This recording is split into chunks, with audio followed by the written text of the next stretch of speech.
Assalamualaikum warahmatullahi wabarakatuh. Selamat malam. Jumpa kembali di studio Belitung Televisi Berita. Pada malam hari ini telah hadir salah satu narasumber kami, yaitu Bang Zulfan Friandi, atau yang dikenal secara umum di Kabupaten Belitung Bang Ipen.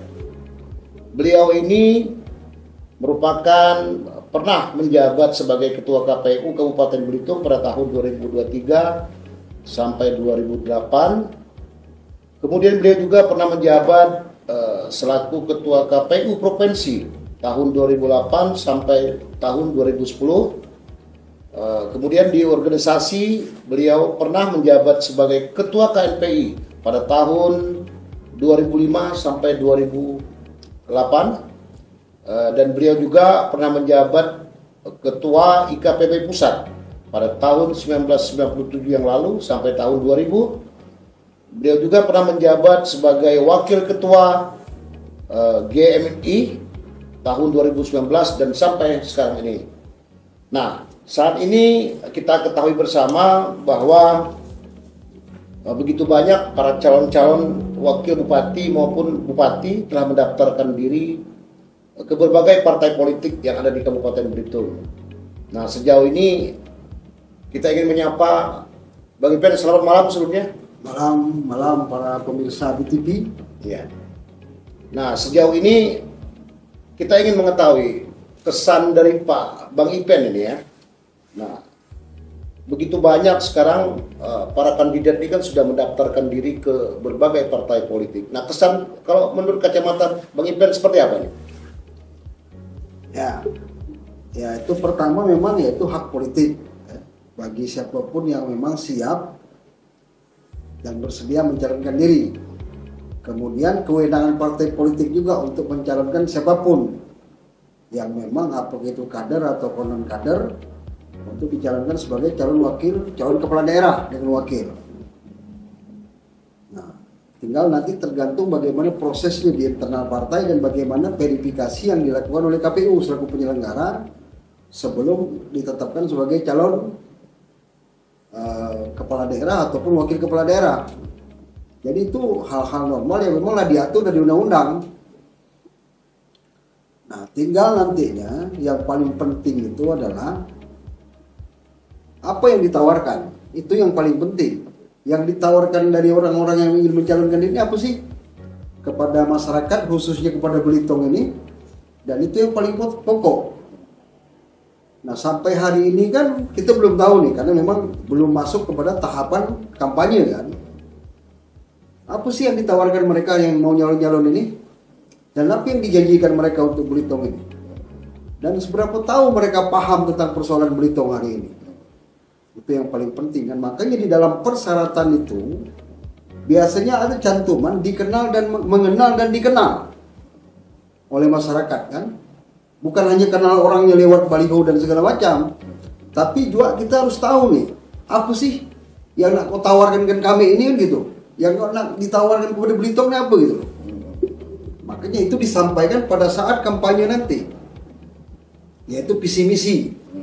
Nah, ini kan sedang penggodokan di internal partai. Nah, apalagi ini adalah pemilu pertama yang sifatnya serentak. Dan waktunya antara legislatif ke pilkada ini kan dalam tahun yang sama kan. Jadi nuansa politisnya sangat kental di 2024 ini. Tentunya ya ini tarik-menarik kepentingannya pasti tajam. Dan itu biasalah dinamika politik namanya kan. Yang paling penting yang aku lebih nyoroti itu kepada calon itu adalah apa yang ditawarkan gitu loh. Visi misinya seperti apa? Apakah visi misi itu mengena dengan kebutuhan masyarakat hari ini? Itu yang pertama. Yang kedua, apa yang dijanjikan untuk Belitung ini ke depan? Jadi tidak cukup janji-janji politik, dan tidak hanya cukup untuk berkomitmen dengan partai politik. Yang paling penting itu untuk masyarakat dan Kabupaten Belitungnya apa gitu loh. Kita pahamlah kondisi hari ini bagaimana masyarakat susah. Dan kita tahu hari ini bahwa Belitung khususnya Belitung dan Babel sedang jadi sorotan terkait dengan 300 triliun ya adanya kerugian negara terkait dengan timah ini segala macam, dan kondisi hari ini susahnya masyarakat untuk perekonomian masyarakat. Nah ini apa yang ditawarkan gitu loh, supaya memang kekayaan alam Belitung ini sepenuhnya untuk mensejahterakan masyarakat, konkret, bukan hanya sekedar visi-misi yang tercatat habis itu selesai. Oke, kita ketahui bersama bahwasanya Belitung ini kan begitu banyak PR. Begitu banyak PR. Nah, idealnya seorang pemimpin Belitung ini seperti apa sih harusnya? Sosok ideal itu yang pertama dia kenal dan mengenal. Apa sih Belitung ini? Bagaimana sih masyarakat Belitung ini? Dan sehingga kalau dia sudah kenal dan mengenal, dia pasti tahu bagaimana solusinya menghadapi itu. Itu yang paling penting dan paling pokok itu. Nah ini pendekatannya dengan dua perspektif. Perspektif pemilih. Pemilih ini dibagi dua. Ada pemilih rasional, ada pemilih emosional. Nah ini lebih kepada cenderung kepada pemilih. Ketika nanti sudah ditetapkan KPU, siapa-siapa calon dengan nomor urut dan segala macam, pasangan calon itu, kemudian mereka sudah mulai mengikuti tahapan, tinggal baliknya ke masyarakat selaku pemilih. Nah masyarakat ini ada dua kategori ya dalam teori itu. Ada yang sifat masyarakat itu yang sifatnya rasional, ada yang emosional. Apa itu pemilih yang emosional ini? Emosional ini yang memang lebih cenderung transaksional. Tapi kalau pemilih rasional itu mereka tidak transaksional, tapi lebih kepada melihat dengan background calon, kemudian yang kedua mengkaji dan melihat dari visi misi calon, apa yang dijanjikan. Dan sehingga kemudian ketika mereka memilih itu ya memang ya bertanggung jawab, bukan sekedar wali piro gitu loh. Nah ini kan fenomena yang kita lihat semakin tahun pemilu ini semakin parah nih transaksionalnya. Jujur aja pada waktu saya dipanggil untuk menjadi narasumber di Bawaslu Pusat, aku sampaikan itu. Saya sepakat bahwa pemilu 2024, pemilu legislatif ya, itu adalah pemilu yang paling luar biasa lah secara transaksional. Udah seperti lelang orang. Nah ini kan efek jangka panjang gitu loh. Hanya gara-gara duit ratusan ribu, sembako dengan baju koko lah misalnya kan. Itu kemudian ya efek itu puluhan tahun bagi masyarakat. Sampai ke anak cucu gitu. Dan ini jangan sampai terjadi lagi itu pada saat nanti pemilu legislatif. Tanda tangan seorang bupati itu menentukan akan jadi apa Belitung ke depan. Daerah ke depan, anak cucu kita ke depan, itu yang harus diingat. Makanya tolong nih, agar nanti ke depan itu tolong dikaji betul, bukan hanya suka atau tidak suka, tapi apa sih visi misinya? Itu yang paling penting. Apa sih yang dijanjikan mereka untuk Belitung? Ini rasional lah gitu loh. Benar ya, jangan pula nanti ya gitu, mohon maaf lah. 15-10 tahun ke belakang ini, hari ini kita lihat apa yang ditinggalkan. Salah siapa itu? Ya salah yang milih gitu loh. Salah yang milih, dan bagaimana proses ke belakangnya kita lihat, baru kita salahkan partai politik. Kenapa partai politik membuka peluang calon dan mencalonkan orang-orang yang tidak kompeten? Nah selanjutnya setelah proses ini berjalan, kan tinggal masyarakat yang milih siapa yang nak diberikan amanah. Ingat loh, 27 November hari pemungutan suara itu adalah proses pemberian amanah yang harus dipertanggungjawabkan dunia maupun akhirat dan kepada anak cucu. Oke, itu mengutip tadi atau menggarisbawahi terkait ini untuk pilkada di tahun 2024 ini pun ada kemungkinan dugaan rentan pada Wanipiro. Nah, kira-kira langkah-langkah apa ini yang harus diambil agar ini tidak terjadi nantinya? Yang pertama kita berbicara tentang penyelenggaraan. Dalam undang-undang penyelenggara pemilu ini di Indonesia ini paling komplit di dunia, ya kan? Ada Bawaslu yang mengawasi tahapan dan segala macam. Ada Gakumdu ketika itu menyangkut tentang unsur-unsur pidana di dalam pemilu itu. Apa itu unsur pidana? Ya money politik itu unsur pidana, ya kan? Kemudian ada DKPP, Dewan Kehormatan Penyelenggara Pemilu. Jadi Bawaslu maupun KPU ini diawasi oleh DKPP namanya. Nah, kemudian untuk sengketa hasil pilkada itu ada Mahkamah Agung ataupun Mahkamah Konstitusi. Sudah sangat cukup. Cuman problemnya tinggal bagaimana kesadaran masyarakat untuk mengawasi ini gitu loh. Ya, kalau sekedar berharap dengan Bawaslu dengan jumlah pemilih 130-an ribu agak terbatas lah mereka. Tapi yang paling penting kualitas pemilu itu tergantung bagaimana pemilih. Tidak hanya untuk datang ke TPS, tapi juga mengawasi tahapan pemilu itu biar jurdil gitu loh.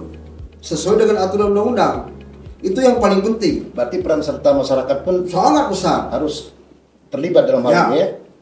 Oke, kita kembali kepada kalau harapan nih, harapan Bang Ipen sendirilah selaku putra Belitung ya, pada sosok calon ketika kita tidak menyinggung ini siapapun, tapi ketika nanti sosok ini terpilih, ini harapan Bang Ipen seperti apa nih? Ini dalam perspektif aku nih, kacamata aku nih. Ada 3 hal pokok yang menyangkut persoalan Belitung hari ini dan akan ke depan. Pertama terkait dengan ekonomi. Ya. Apa itu ekonomi? Terkait masalah tentang peluang kerja, kemudian inflasi. Bayangkan nih, untuk inflasi ini sudah beberapa kali ganti bupati tidak bisa tuntas menyelesaikan ini. Ya kan? Gimana secara logika? Jarak kita dengan Jakarta atau jauh pusat distribusi logistik nasional itu cuma tidak sampai 200 mil. Kasarnya ditempuh bisa dengan 20 jam dengan kapal laut. Tapi kok bisa harga-harga gitu mahal? Harga sembako terutama. Itu yang pertama. Yang kedua, kesempatan kerja. Ini kita sudah tahu bahwa hari ini banyak pengangguran itu di saat kata kita semua orang menyekolahkan anaknya untuk menjadi sarjana, untuk kuliah dan segala macam. Ketika balik ke Belitung, peluang kerja untuk mereka ini kecil. Ini apa persoalannya? Yang ketiga, masalah pengelolaan sumber daya alam. Jadi distribusi sumber daya alam itu harus betul-betul adil.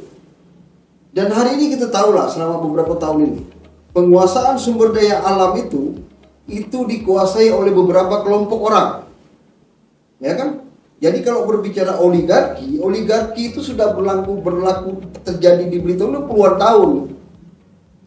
Dari mulai oligarki, tidak hanya oligarki politik yang memang hari ini menjadi trending. Ada oligarki penguasaan ekonomi, sumber daya, ya kan? Sampai distribusi pun dikuasai oleh beberapa gelintir orang. Nah, inilah PR besar bagi siapapun yang calon bupati ke depan harus bisa diselesaikan ini. Tidak gampang memang, tapi minimal dia tahu bagaimana solusi ini dan apa tawaran dia kepada masyarakat. Itu yang saya harapkan.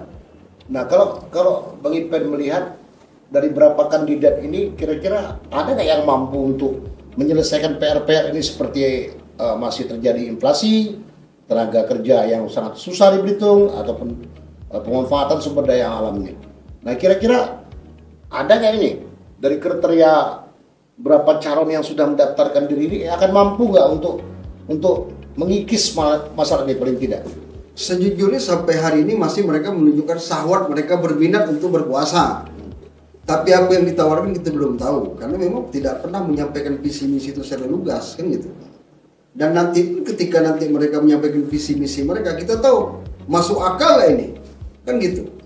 Makanya ini tekanan pesan aku kepada penyelenggara KPU nanti, ketika nanti debat calon itu kan akan dibuka tuh waktunya. Tolong panelisnya itu memang benar-benar panelis yang memang misal ketika berbicara tata ruang itu memang dia punya basic kemampuan pengkajian tata ruang. Jadi jangan asal-asalan gitu loh, sehingga kita bisa membedah pada saat penyampaian visi misi di dalam debat kandidat itu siapa sih yang paling rasional dan layak dipilih, kan itu. Oke, menggarisbawahi lagi ada peran KPU di sini untuk katakanlah ada debat ya, debat secara terbuka para balon ini. Nah, sejauh ini kan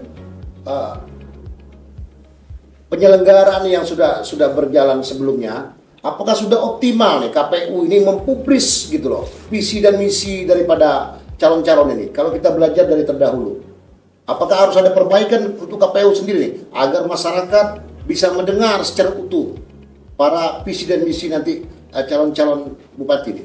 itu ruang sudah dibuka pada saat kampanye. Kembali lagi ini kepada bagaimana masyarakat menjadi pemilih cerdas.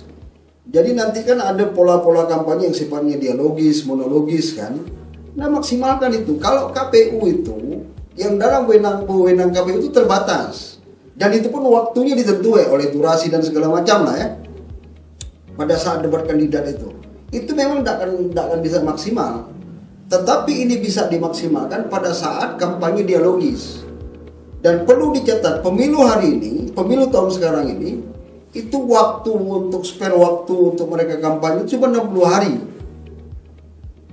Nah inilah yang harus dimaksimalkan oleh para tim sukses calon untuk memang benar-benar bisa menyampaikan visi misinya kepada masyarakat.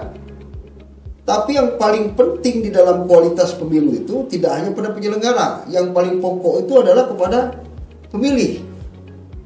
Nah sejauh mana hari ini pemilih ini menjadi pemilih cerdas. Jadi tidak hanya bicara kualitas pemilu itu tidak hanya pada perspektif sebatas penyelenggara. Penyelenggara itu tinggal menjalankan apa yang sudah diatur undang-undang. Tapi yang paling pokok itu adalah pada pemilih. Makanya ada yang namanya voters education. Pendidikan pemilih itu seperti apa sih dilakukan selama ini oleh KPU? Dan itu menjadi tugas KPU loh, selaku pengawal pemilu dan demokrasi di Dalam Indonesia. konteks itu kira-kira KPU sudah maksimal? Belum Maksimal. Karena memang ya penugasan itu orang mengartikan KPU itu ya hanya untuk bertugas selaku penyelenggara pemilu. Tapi kalau memang sebetulnya bicara tanggung jawab kualitas pemilu, kualitas hasil pemilu, outputnya, itu sebetulnya ada tugas tambahan KPU itu. Nah, apa kiat-kiat nih agar KPU sendiri bisa optimal di dalam mencerdaskan ini masyarakat di dalam pemilu? Ya, memberikan pendidikan tentang pemilih, memberikan tentang pendidikan tentang pemilu, tidak hanya tahapan pemilu yang diatur undang-undang. Dan ini perspektifnya tidak hanya sekedar di penyelenggara, tapi ada stakeholder di sini. Dunia pendidikan, dunia organisasi-organisasi keagamaan, organisasi kepemudaan punya tanggung jawab untuk memberikan pendidikan supaya bagaimana sih menjadi pemilih yang rasional, yang disebut dengan pemilih yang cerdas. Itu tidak hanya cukup oleh KPU. KPU mungkin memfasilitasi, tapi yang berperan aktif itu tokoh-tokoh agama, tokoh masyarakat, tokoh pemuda, itu penting. Oke, ini untuk closing terakhir mungkin pesan. Ini untuk pesan khusus para balon-balon dulu nih. Sebelum nanti khusus pesan untuk para pemilih. Nah, kalau Bang Ipen melihat, maksud saya pesan Bang Ipen terhadap para calon wakil bupati maupun bupati ini seperti apa pesannya?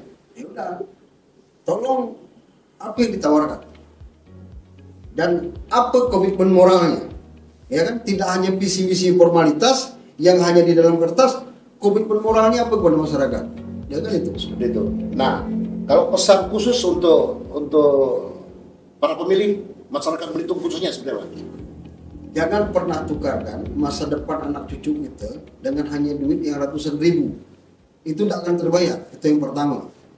Kemudian tolong ingat, proses siapapun yang akan dipilih itu pertanggungjawabannya di dunia akhirat ketika itu menyangkut amanah. Karena jelas kalau tidak salah ada itu di dalam hukum, dalam agama Islam, barang siapa yang memilih memberikan amanah kepada orang yang tidak layak, itu dosanya menjadi dosa kolektif loh, yang dipertanggungjawabkan dunia akhirat. Jadi letakkan ketika nanti turun ke TPS dan di dalam bilik itu memilih yang memang dengan lillahi ta'ala gitu loh, sehingga sumpah orang itu ya terjadi. Karena barang siapa yang tidak amanah itu laknat Tuhan itu pasti ada. Oke, mungkin ada tambahan untuk pesannya. Yang kedua, yang terakhir mungkin ini kepada para calon, jangan buka ruang ini seperti untuk menjadi seperti transaksional. Menanglah dengan bermartabat. Karena kita paham lah, berapa sih PAD APBD Belitung ketika kos politik harus dikeluarkan ratusan miliar misalnya, ini kan tidak masuk akal. Berapa lama pengembalian itu? Dan akhirnya yang dikorbankan ya masyarakat gitu kan. Jadi memang kita ini juga ya, para calon juga terutama ya, jangan ajari masyarakat untuk maling gitu kan, untuk kemudian tidak jujur. Ya mungkin ada kawan-kawan yang bekerja selaku relawan, ya jadilah relawan profesional. Mereka dibayar, mereka digaji, tidak masalah itu. Tapi untuk memanipulasi permainan-permainan dalam pelaksanaan hak konstitusi itu jangan sampai ada celah untuk transaksional. Oke, seperti itu ya. Oke. Pemirsa Belitung Televisi Berita dimanapun Anda berada, kita telah mendengar secara langsung tadi apa yang diharapkan pesan oleh Bang Ipen yang merupakan salah satu putra Belitung. Ya tentunya kita berharap pada Pilkada 2024 ini merupakan sebuah pilkada yang prestasi. Pengertian prestasi adalah pilkada yang bersih dan betul-betul amanah.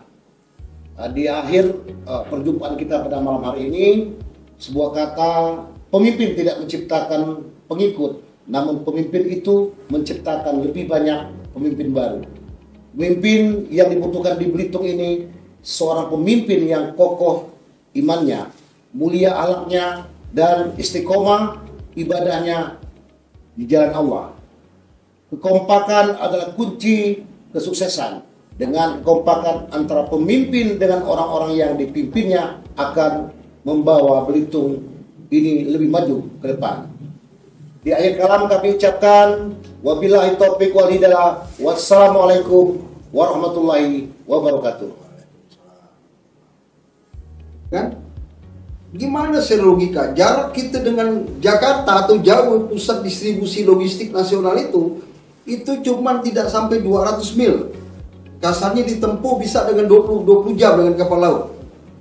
Tapi kok bisa harga-harga kita mahal? Harga sembako terutama.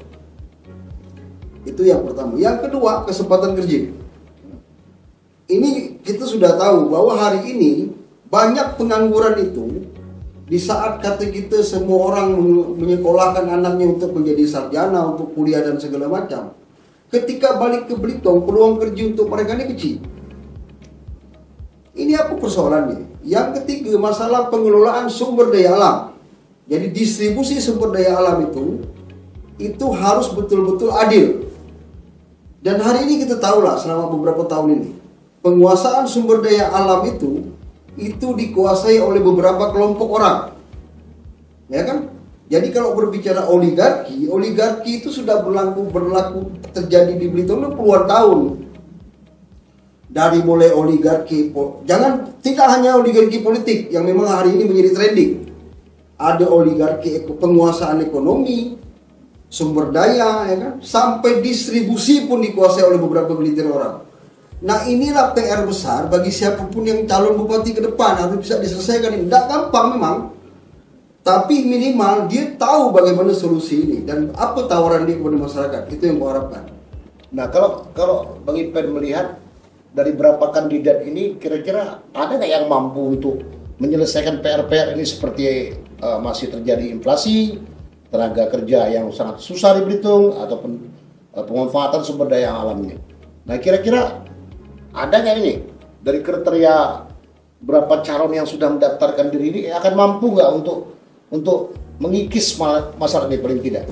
Sejujurnya sampai hari ini masih mereka menunjukkan syahwat mereka berminat untuk berkuasa.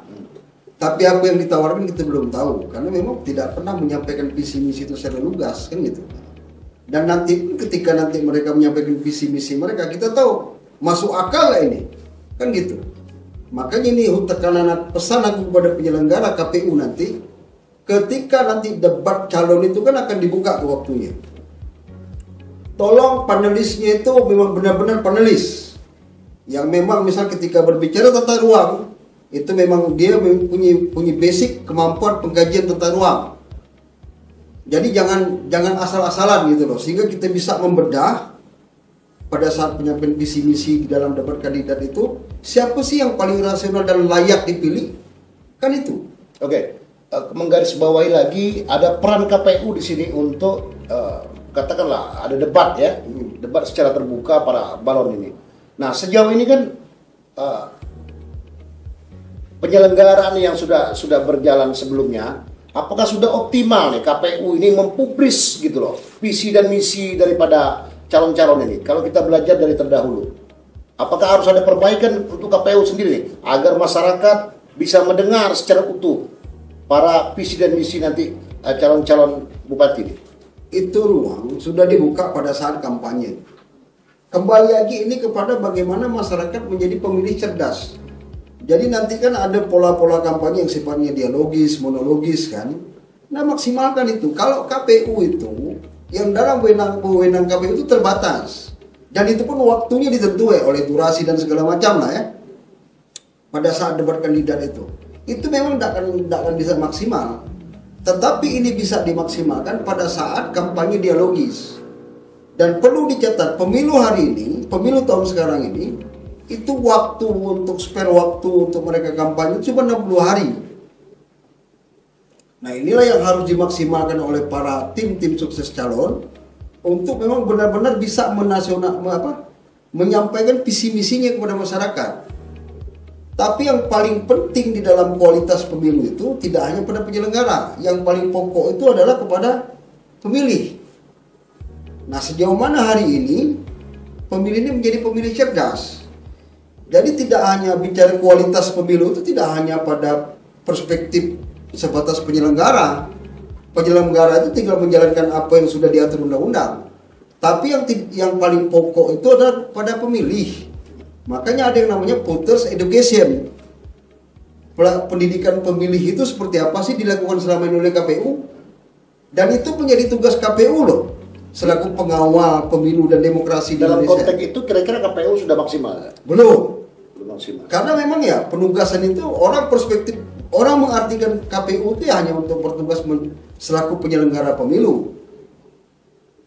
Tapi kalau memang sebetulnya bicara tanggung jawab kualitas pemilu, kualitas hasil pemilu, outputnya, itu sebetulnya ada tugas tambahan KPU itu. Nah, apa kiat-kiat nih agar KPU sendiri bisa optimal di dalam mencerdaskan ini masyarakat di dalam pemilu? Ya, memberikan pendidikan tentang pemilih, memberikan tentang pendidikan tentang pemilu, tidak hanya tahapan pemilu yang diatur undang-undang. Dan ini perspektifnya tidak hanya sekedar di penyelenggara, tapi ada stakeholder di sini. Dunia pendidikan, dunia organisasi-organisasi keagamaan, organisasi kepemudaan punya tanggung jawab untuk memberikan pendidikan supaya bagaimana sih menjadi pemilih yang rasional, yang disebut dengan pemilih yang cerdas. Itu tidak hanya cukup oleh KPU. KPU mungkin memfasilitasi, tapi yang berperan aktif itu tokoh-tokoh agama, tokoh masyarakat, tokoh pemuda, itu penting. Oke, ini untuk closing terakhir mungkin pesan, ini untuk pesan khusus para balon-balon dulu nih, sebelum nanti khusus pesan untuk para pemilih. Nah, kalau Bang Ipen melihat, maksud saya pesan Bang Ipen terhadap para calon wakil bupati maupun bupati ini seperti apa pesannya? Ya udah, tolong apa yang ditawarkan dan apa komitmen moralnya, ya kan? Tidak hanya visi-visi formalitas yang hanya di dalam kertas, komitmen moralnya apa kepada masyarakat, ya kan itu. Seperti itu. Nah, kalau pesan khusus untuk para pemilih masyarakat Belitung khususnya seperti apa? Jangan pernah tukarkan masa depan anak cucu kita dengan hanya duit yang ratusan ribu. Itu tidak akan terbayar, itu yang pertama. Kemudian tolong ingat, proses siapapun yang akan dipilih itu pertanggungjawabannya dunia akhirat ketika itu menyangkut amanah. Karena jelas kalau tidak salah ada itu di dalam hukum, dalam agama Islam, barang siapa yang memilih memberikan amanah kepada orang yang tidak layak, itu dosanya menjadi dosa kolektif loh, yang dipertanggungjawabkan dunia akhirat. Jadi letakkan ketika nanti turun ke TPS dan di dalam bilik itu memilih yang memang dengan lillahi ta'ala gitu loh, sehingga sumpah orang itu ya terjadi. Karena barang siapa yang tidak amanah itu laknat Tuhan itu pasti ada. Oke, mungkin ada tambahan untuk pesannya. Yang kedua, yang terakhir mungkin ini kepada para calon, jangan buka ruang ini seperti untuk menjadi seperti transaksional. Menanglah dengan bermartabat. Karena kita paham lah, berapa sih PAD APBD Belitung ketika kos politik harus dikeluarkan ratusan miliar misalnya, ini kan tidak masuk akal. Berapa lama pengembalian itu? Dan akhirnya yang dikorbankan ya masyarakat gitu kan. Jadi memang kita ini juga ya para calon gua terutama ya jangan ajari masyarakat untuk maling gitu kan, untuk kemudian tidak jujur. Ya mungkin ada kawan-kawan yang bekerja selaku relawan ya jadilah relawan profesional, mereka dibayar, mereka digaji, tidak masalah itu. Tapi untuk memanipulasi permainan-permainan dalam pelaksanaan hak konstitusi itu jangan sampai ada celah untuk transaksional. Oke, seperti itu ya. Oke. Pemirsa Belitung Televisi Berita dimanapun Anda berada, kita telah mendengar secara langsung tadi apa yang diharapkan pesan oleh Bang Ipen yang merupakan salah satu putra Belitung. Ya tentunya kita berharap pada Pilkada 2024 ini merupakan sebuah pilkada yang prestasi. Pengertian prestasi adalah pilkada yang bersih dan betul-betul amanah.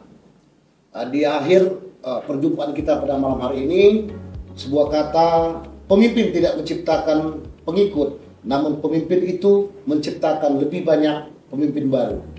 Pemimpin yang dibutuhkan di Belitung ini seorang pemimpin yang kokoh imannya, mulia akhlaknya, dan istiqomah ibadahnya di jalan Allah. Kekompakan adalah kunci kesuksesan. Dengan kekompakan antara pemimpin dengan orang-orang yang dipimpinnya akan membawa Belitung ini lebih maju ke depan. Di akhir kalam kami ucapkan wabillahi taufiq wal hidayah. Wassalamualaikum warahmatullahi wabarakatuh.